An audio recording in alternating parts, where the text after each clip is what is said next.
Hey, everybody, and welcome to Learning from Smart People. I am your host, Rob Oliver, and today my guest is Anne Bernard, and she is the master of first times.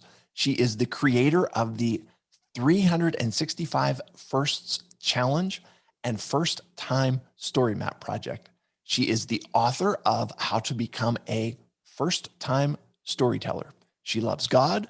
She loves to travel. She's been to 40 plus countries. She loves the outdoors, especially morning biking, and is always up for first times and new experiences. Anne, welcome to the show. Well, thank you for having me, Rob. Yeah, this is great. I think that so many of us are afraid of new things, right? And we just have this built-in predisposition, like, well, I've never done this before. I don't know if I'm comfortable with this. I don't know what the experience. Now, there are some people out there who are exactly the opposite, and they're like, if it's new, new always means better. But I'm not one of those people. So you talked about the fact that you love God, and I come from a church background, and I'll just share with you. I grew up in Philly. I moved out here to a new church, and when I got here, um, like they had a very limited number of songs that they sang at church. And I said, well, what about like this song? Because it would fit with the message. And they were like, we don't know that song. And if we don't know it, then it must not be a good song because we know all the good songs. So I, um, I've got to tell you, it's not just me that's afraid of first experiences. Tell me then, where did you come up with this idea of having new firsts? Oh, wow. So that's an interesting story you just shared. And it goes hand in hand with one of the benefits of being on the journey of first time and new experiences that you become more open-minded and you Right. realize there's a lot out there that you don't know. And so I got on my journey of first time and new experiences. It happened after multiple failures in business as an entrepreneur. I was living in New Orleans at the time. I had a bad breakup, and it's also really it's God that brought me on this journey because I ended up falling down on my knees and saying, "Hey, you know what, God, I clearly I am screwing this up. Like I don't understand what am I supposed to be doing. I'm extremely ambitious. I'm extremely driven. I've tried all these different businesses. I've poured everything that I had into it, and it's all led to failure. And I just don't know where to turn anymore. So I turned to God, and he's the one who brought me on this journey. I got mobilized with the Marine Corps. I went to Germany at Marine Forces Europe and Africa.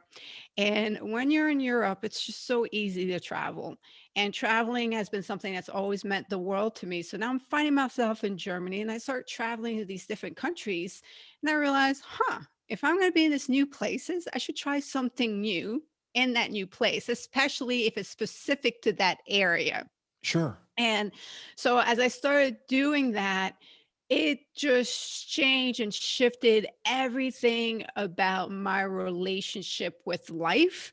And it opened me up to, oh, wow, life has so much to offer besides for me. So it's different for different people, but besides being so ambitious and driven and goal oriented, there's all these amazing things that you can try out, that you can experience, and that you can grow and change and improve in the process of doing those things. So so while I was in Europe for 2 years, I really pushed the boundaries in experiencing new things. Then when I get back to the States, I realized I can continue to do this. Why not? Yeah. So I continued to pursue it, and now it's been over 8 years, and it's definitely a massive mindset shift that has taken place, and in the process, it's been tremendously beneficial.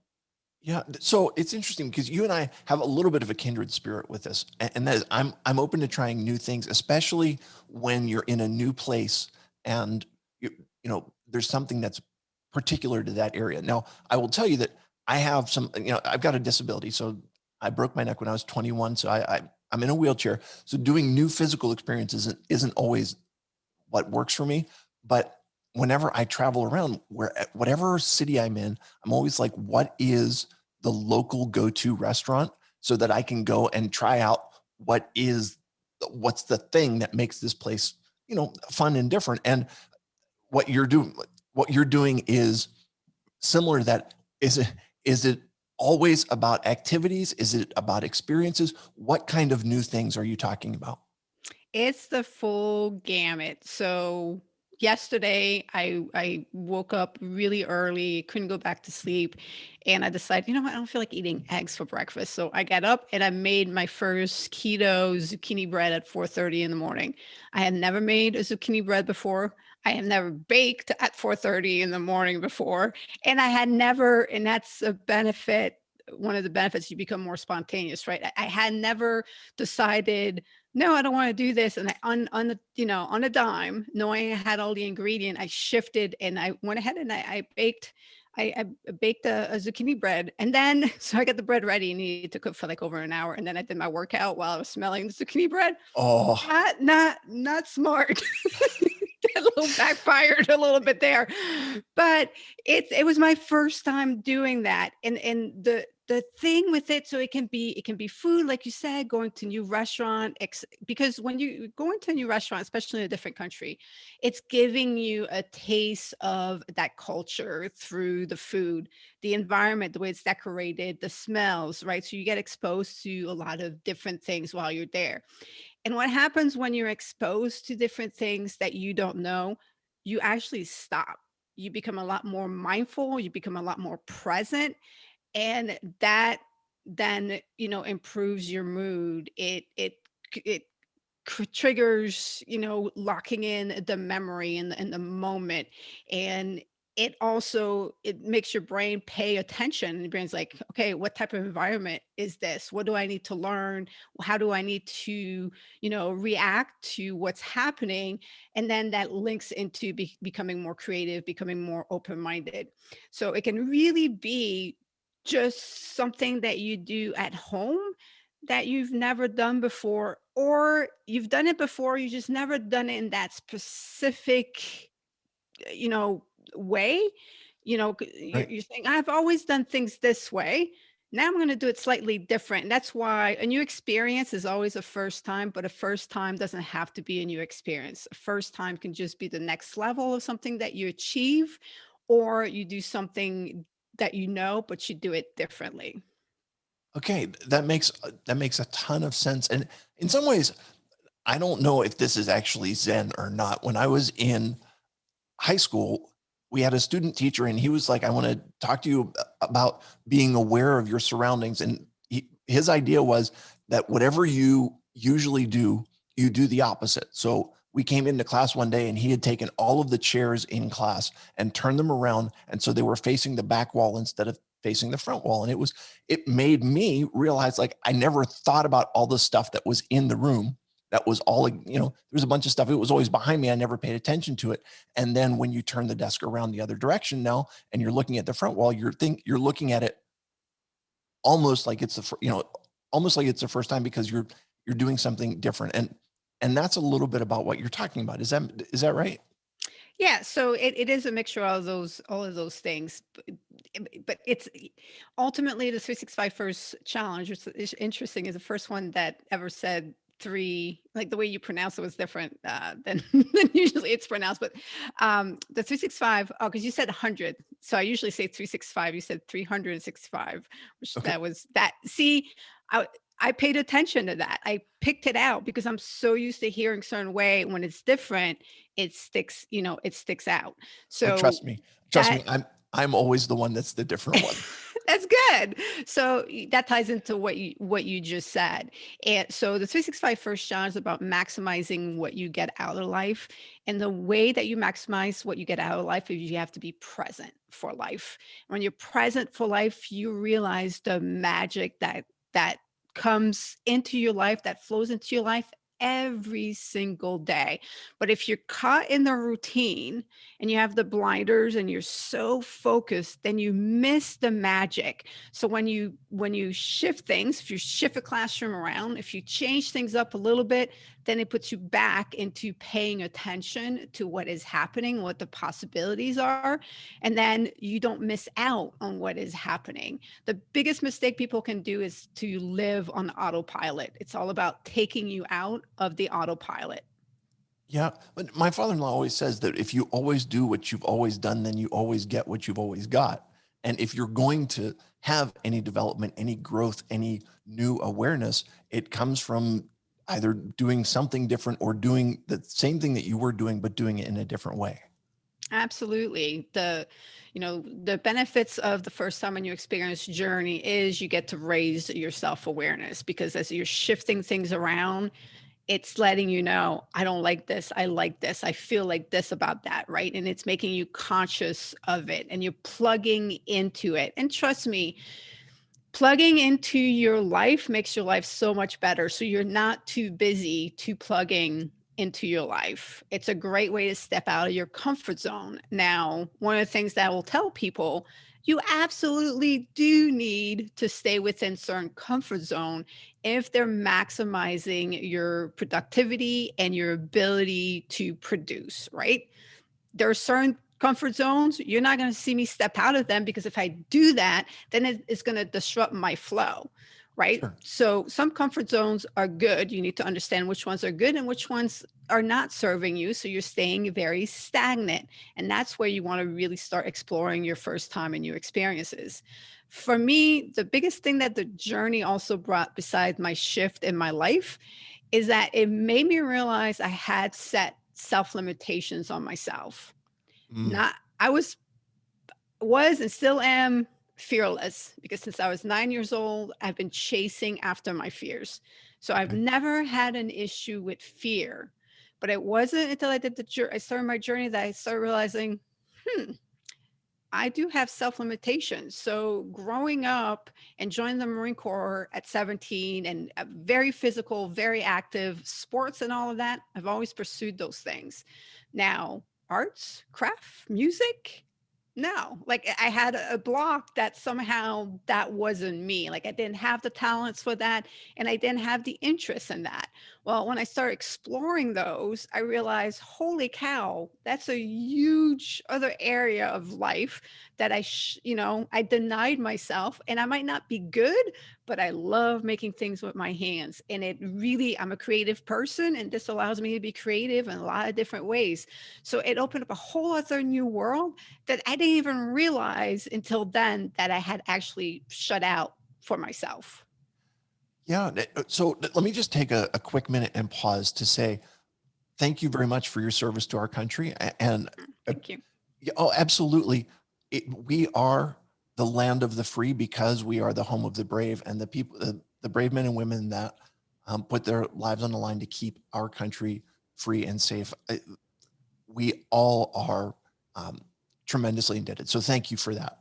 Um, but to get back to it, what I was thinking about is there. You talked about the kind of like you have to have a structure and you have to have some boundaries, and it can't just be an endless quest to just do everything different and do everything new. That there's got to be some self-awareness to say, okay, this is working, and and yet can we? Are you looking at that to say it's working, but how do we tweak it to make it better? Is that a possibility? Absolutely. It's always okay. So I teach establishing baselines. Okay. So your self-awareness makes you realize these are my baselines in all the different areas in your life. And especially if there's something, a goal is something that you're pursuing or you're searching for your purpose, whatever it is, right? So you have to baseline yourself. And then once you've baseline, you can look into where do I want to maximize and where do I need to change, where do I need to improve, right? And you start using the proper terminology with what you're trying to accomplish. So maybe it is that I'm doing good in this area, but can I maximize it so I get even greater return on whatever it is? And then I'm baseline here and I'm not moving forward. I'm not getting any value out of this thing that I'm doing.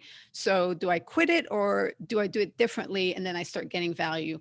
And you're constantly, testing all of these different things. One of the things that I teach is, find your own solution. There's no one size fits all. You have to understand all the components and then you have to apply them to yourself, right? Sure. Yeah. Because everything that I did isn't going to work for Rob. It isn't going to, work for Cindy because we're all different.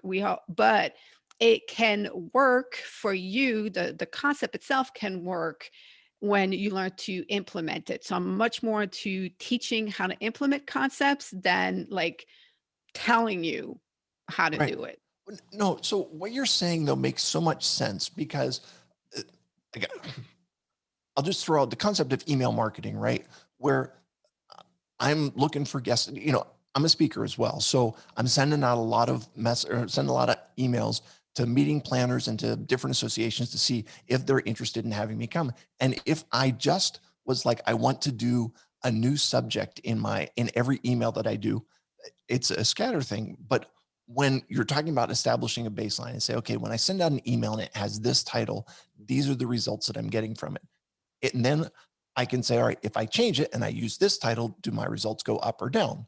And then if they go down, well, I go back to doing it the old way. If they go up, then it becomes the next thing of I'm just constantly looking for those tweaks. Uh, Does it, does that make sense to you? Yes. And a lot of people, because what you just described, right? A lot of people will apply this process in business or in their job, but they don't apply in their self-development, Okay. right? And they don't make the connection that you are an organism. You are a Mhm. series of processes and procedures that can be improved, that can be maximized. And then if you maximize yourself, your output, everything else is maximized, which is why I say, my mission is to raise human potential in my lifetime. It's to teach humans that so that we get beyond where we're at right now. Because I personally believe as human beings, we could be doing so much more than what we're doing. Right Right. now, people live in loops and we're all just generation after generation. We keep repeating everything. There's a few people that break through, and those people are doing like amazing things and they're building billion-dollar companies, which Sure. is awesome. But we all have that potential inside of us. So imagine if we all raised up to that potential, where Right. we would be as, as human beings. Yeah, it makes so much sense. And so the benefits of just doing first times and having new experiences, it makes a lot of sense. But one of the other things that you had mentioned is about first time storytelling. Okay. So what is that? What is that as a concept? Is it just one of those things where you're sitting around at the table playing like Never Have I Ever? And I would imagine that you're really, really good at Never Have I Ever because you're like, yeah, or maybe you'd be really bad at Never Have I Ever because you're doing all of these different things. And, but that's, I'm thinking about it, what is first time storytelling? So, first time storytelling is a method, obviously through storytelling, for you to express and communicate who you are in a clear and concise and engaging fashion. Storytelling is the most powerful means of communication.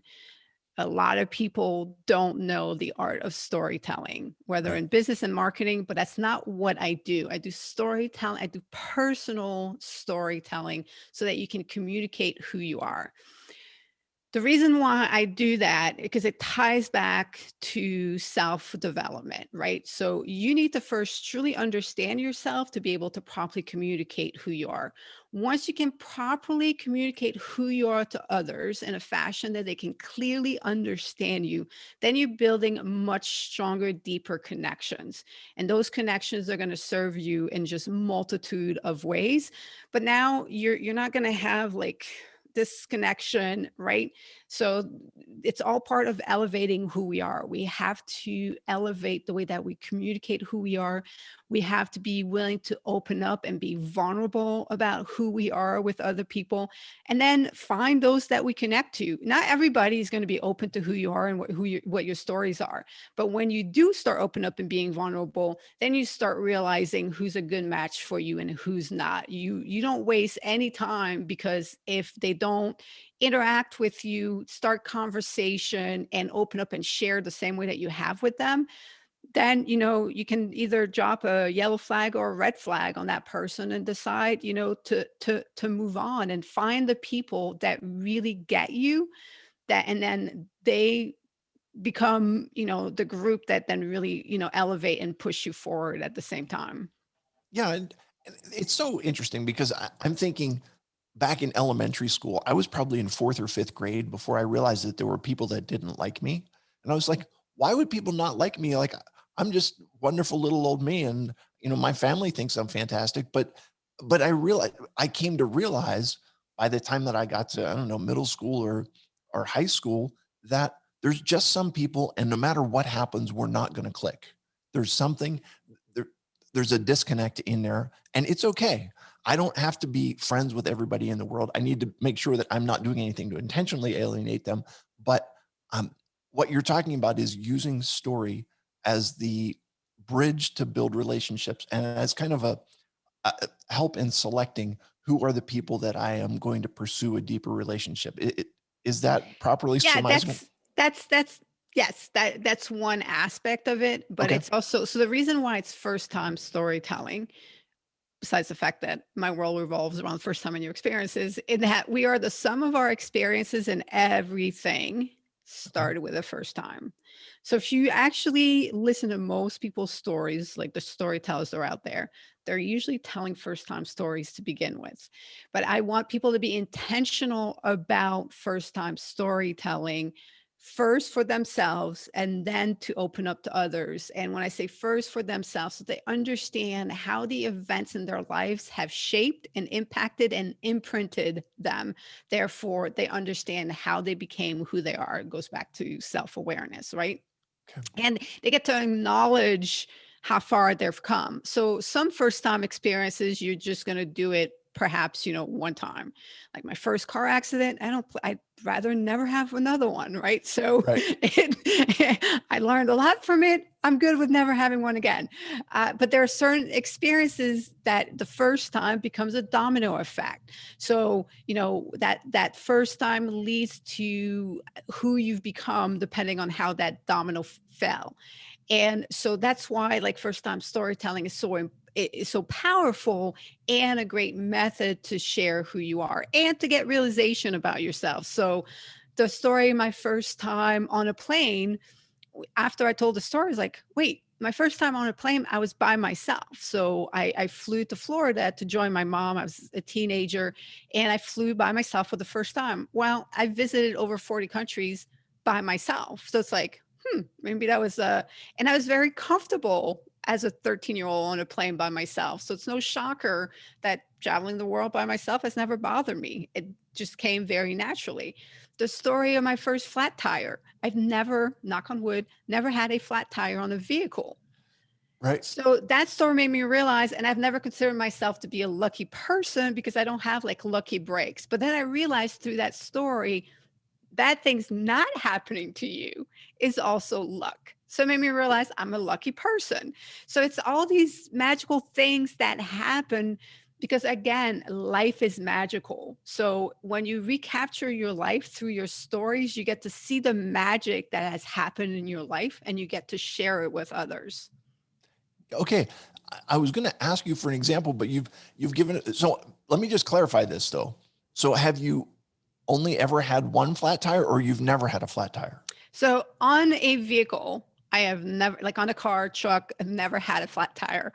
On my mountain bike, so my first flat tire was actually on my mountain bike. Now, the irony is, after I told that story, I went out mountain biking that day and I got another flat tire, and Oh no. I had to walk 4 miles back home. So Wow. yeah. So yeah. Okay. So we don't have real long, but can you tell me a little bit then about how do you choose which first time story you're telling, or how does this work, and how's it not become, listen, I'm a storyteller. It's what I like to tell stories. I know the power of stories, but sometimes my family is like, they roll their eyes and are like, oh my goodness, here he goes again with another one of his stories. How do you use those stories powerfully and in a way that doesn't make you just somebody who all they ever do is tell stories that are pointless. So what I teach is to actually create a first time story repertoire. And in your repertoire, you're very clear on the subjects, the topic, and the theme of your stories. And then you kind of highlight, you work through where is the best employment of those stories. So if you're going to, let's say you're on the job market and you're going to job interviews, right? So you outline and you prepare a few stories relate to, first leadership experience and, your first times that would be very applicable for a job interview. So now you know that when you're a job interview, you have your story ready and then you apply it accordingly. If you're out networking, if you're out dating, so you create your repertoire and your stories are aligned based on the theme to topics. So if you're in a conversation and someone brings up a topic and you have a story for it, then you can, when it's your turn, you can weave that story in.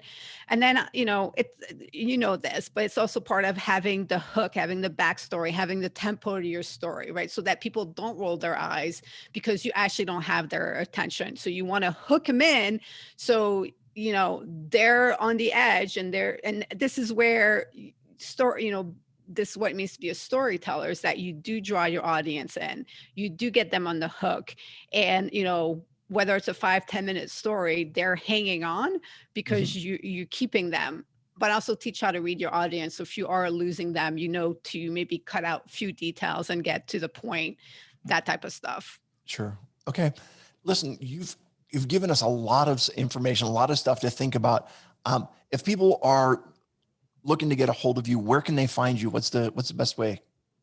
So one of the best place to connect with me is it's actually on my YouTube channels. So if you look up Ann Bernard on YouTube, that's 365 first or 365 first, not the 365 first, and first time storytelling, then you'll find a lot of content. I kind of made YouTube my home. But if you look up Ann Bernard on social media platform, another place you can find me, and I'm there a lot, is on LinkedIn. This is probably one of the two best places. And then I want to invite everyone who's listening to the First Time Storytelling Virtual Summit. So if you're interested in what Rob and I have been talking about storytelling, then come on to the First Time Storytelling. It's February 23rd and it's free.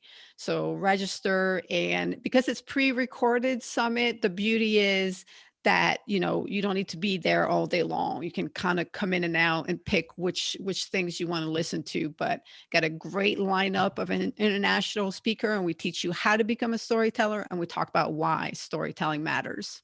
That's fantastic. And I'll put all those links into the show notes. Ann Bernard, thank you very much for sharing. You have shown that you are indeed smart. It is now time to show that you are a person. And we've got 3 questions to establish your humanity. Are you ready for this? I am ready.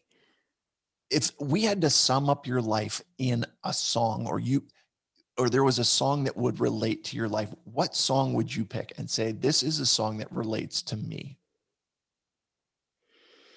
Oh wow. Okay, so we're gonna discover I'm not good at being human.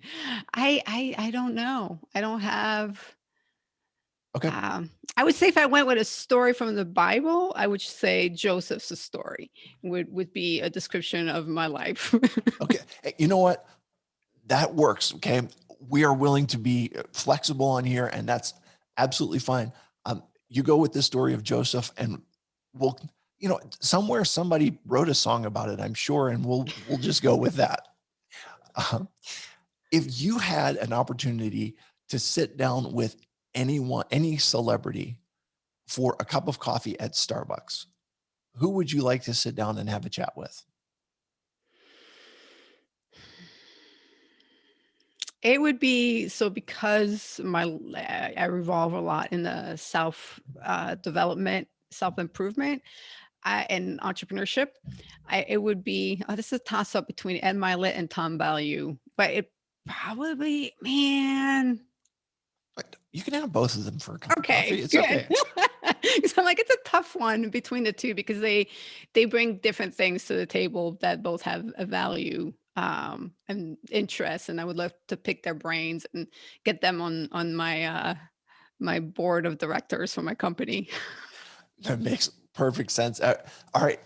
You're in Vegas. So if I come out to Vegas, where is where do the locals in Vegas eat?